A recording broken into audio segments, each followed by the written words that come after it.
Bismillahirrahmanirrahim. Alhamdulillah wassalatu wassalamu ala Rasulillah wa ala alihi wa ashabihi wa man wala. Bapak-bapak, ibu-ibu, saudara-saudara sekalian, Assalamualaikum warahmatullahi wabarakatuh. Malam ini kita akan berbincang-bincang tentang Maulid Nabi. Begini dulu kita lihat. Orang yang menulis dan berbicara tentang Maulid itu adalah menulis tentang sejarah. Ya kan? Sejarah. Sejarah itu kalau dari segi sejarah itu bisa dituturkan oleh orang yang melihat, mengalami sejarah itu. Bisa dituturkan oleh orang yang mendengar dari orang yang melihat. Ya kan? Kita cerita tentang Pangeran Diponegoro, kita tidak pernah lihat dia. Tapi kita cerita tentang Pak Harto, sebagian kita semasa bahkan boleh jadi pernah lihat, pernah berbicara. Sejarah juga bisa dituturkan oleh orang-orang yang hidup jauh sesudah peristiwa itu. Itu sejarah. Dalam konteks Nabi juga begitu. Sejarah ada yang berkata digambarkan oleh penuturnya. Apa maksudnya? Kalau saya senang sama satu orang, saya ceritakan pasti yang bagus-bagus saja saya ceritakan tentang dia. Orang yang kalah itu secara umum selalu digambarkan jelek oleh orang yang menang. Ya kan? Itu sejarah. Tetapi dalam konteks pandangan atau ajaran Islam, apa yang disampaikan kepada kita itu bertingkat-tingkat. Sebagai umat Islam, kita percaya bahwa apa yang disampaikan oleh Al-Quran pasti benar. Ya kan? Kita lihat. Itu kalau teksnya tidak mengandung pengertian selain dari pengertian yang disepakati. Saya beri contoh. Aqimus shalah, apa artinya? Maksudnya sholat apa? Apa maksudnya sholat? Doa. Kita disuruh berdoa. Kata ulama tidak. Yang dimaksud dengan sholat di situ adalah kegiatan yang dimulai dengan takbir dan diakhiri dengan salam. Ya kan itu? Itu sepakat. Ini yang paling tinggi nih. Ada Quran, tetapi maknanya bisa beda-beda.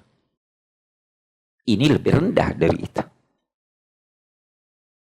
Ada hadis, derajatnya lebih rendah dari Al-Quran.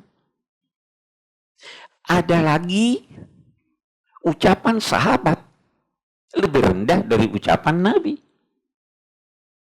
Itu dalam uraian apapun, termasuk dalam uraian Maulid, itu kita temukan. Bisa jadi di Quran, memang banyak uraian di Quran tentang Nabi Muhammad. Bisa jadi di hadis banyak, tapi tunggu dulu hadis. Kita harus pilih-pilih ini hadisnya sahih atau tidak. Bisa jadi bukan hadis Nabi. Bisa jadi orang yang kagum pada Nabi, lantas cerita macam-macam. Kita lantas biasa terbentur di sini.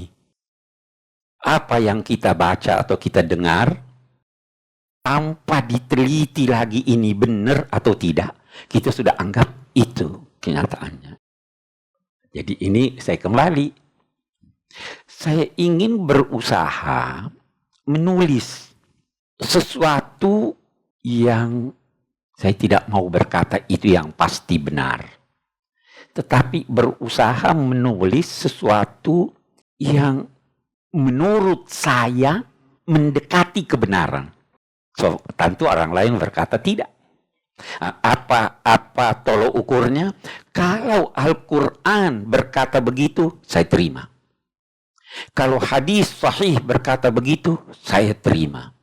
Kalau hadisnya dhaif, kalau uraiannya bertentangan dengan, itu saya beri contoh. Berpagi-pagi saya beri contoh. Itu kan kita baca katanya Nabi Muhammad Sallallahu Alaihi Wasallam sewaktu pergi membawa dagangan Sayyidah Khadijah. Dia singgah di satu pohon. Terus ada pendeta lihat. Siapa itu orang yang singgah di pohon itu? Itu pohon sudah sekian lama tidak ada yang singgah di bawah situ kecuali Nabi. Benar ini. Terus dicerita lagi oleh Maisarah. Ya kan itu kita dengar toh. Maisarah berkata, saya lihat Nabi kalau jalan selalu diteduhi oleh awan dan saya ada lihat 2 malaikat yang selalu menaunginya. Kita bertanya, bisakah manusia melihat malaikat? Bisa atau tidak? Tidak bisa. Jadi bagaimana ini bahwa dia melihat 2 malaikat? Kita bilang, kita jangan dong. Bahkan itu riwayat yang menjadi sumbernya itu seorang tokoh bernama Ibnu Ishaq, ditulis kesingkatan sejarahnya itu oleh Ibnu Hisham. Dia berkata, wa yaz'amun annahu kada. Yaz'amun itu adalah suatu istilah untuk menggambarkan keraguan pengucap tentang kejadian itu. Yaz'am, dia kira begini, padahal tidak. Saya kembali. Kita menemukan di dalam uraian-uraian tentang sejarah Nabi, ada orang-orang atau sejarawan yang menerima secara mudah semua riwayat. Selama itu mengagumkan. Itu dari segi penerimaan informasi, kita memang menemukan bahwa tadi saya katakan ada Quran yang pasti, ada Quran yang artinya bisa beda-beda, ada hadis, ada ini. Itu memang ulama berkata, yang jadi akidah hanya Quran yang pasti. Kalau hukum tidak harus yang pasti, bisa yang Anda ragukan kalau hukum. Kalau sejarah, lantas dia berkata, oke deh yang tidak pasti pun. Nah ini di sini yang sejarah ini yang tidak pasti itu masuklah, bercampurlah antara yang benar yang tidak, apalagi sebahagian penulisnya itu adalah orang-orang yang sangat kagum kepada Nabi. Jadi tujuannya itu baik. Sebahagian penulisnya itu sastrawan. Sastrawan itu biasa membesar-besarkan kan? Parabolanya itu terlalu tinggi. Ada yang berkata misalnya, wa akhafta ahla syirki hatta annahu la yakhafuka an-nutafu. Engkau itu orang-orang musyrik takut kepadamu sampai-sampai itu nutfah yang belum lahir udah takut sama kamu. Itu Syauqi, Ahmad Syauqi yang terkenal, itu punya imajinasi yang luar biasa. Dia menggambarkan kecantikan seseorang, dengar imajinasinya, dia katakan apa? Qatalal wardu nafsaha hasadan minki wa alqa dimahu fi wajnataiki. Itu mawar membunuh dirinya karena dia cemburu melihat kecantikanmu, baru darahnya itu dia lemparkan ke kedua pipimu. Karena pipinya merah. Itu sastrawan begitu. Oke. Kalau memang seperti itu, kita harus pahami itu. Jangan lantas anggap benar-benar seperti itu. Itu yang kita baca. Baik yang dibaca di Maulid Berzanji, dibaca di ini. Jangan pahami secara harfiah. Ada orang berkata, saya melihat singa di podium. Hah, apa artinya itu? Orator. Bahasa begitu, bahasa sastra begitu.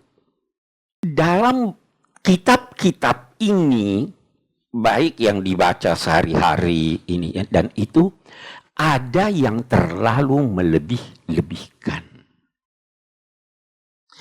Ibnu Katsir berkata, itu riwayat yang menyatakan Nabi lahir sudah dipotong.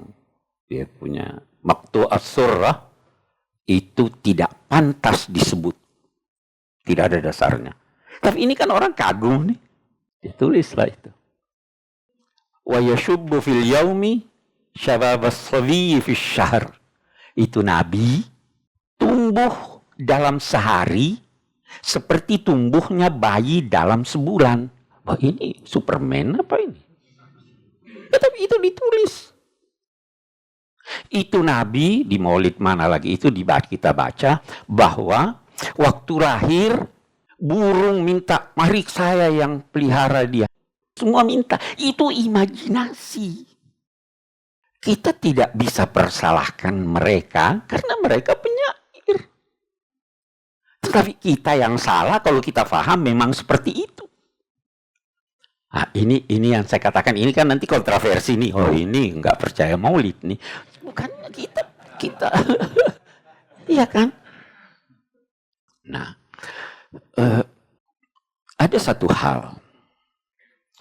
Kita ingin mendudukkan Rasulullah Shallallahu Alaihi Wasallam dalam kedudukannya yang sebenarnya itu. Beliau itu manusia yang dapat wahyu. Beliau itu nabi.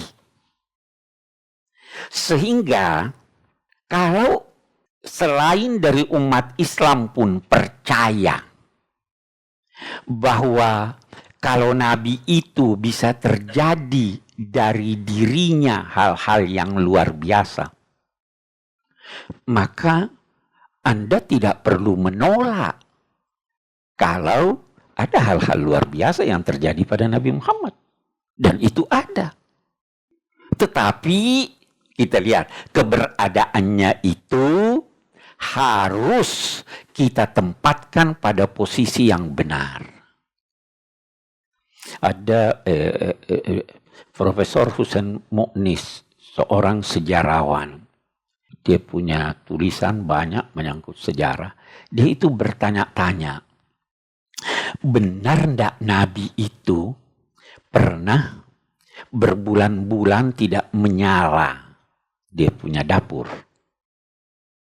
Pernah tidak Nabi itu menggadaikan dia punya perisai pada orang Yahudi karena tidak punya uang beli gandum? Dia masuk di akal apa ini? Enggak masuk di akal itu. Mana Abu Bakar, mana Umar, mana ini orang-orang kaya? Kenapa harus dia gadaikan sama Yahudi?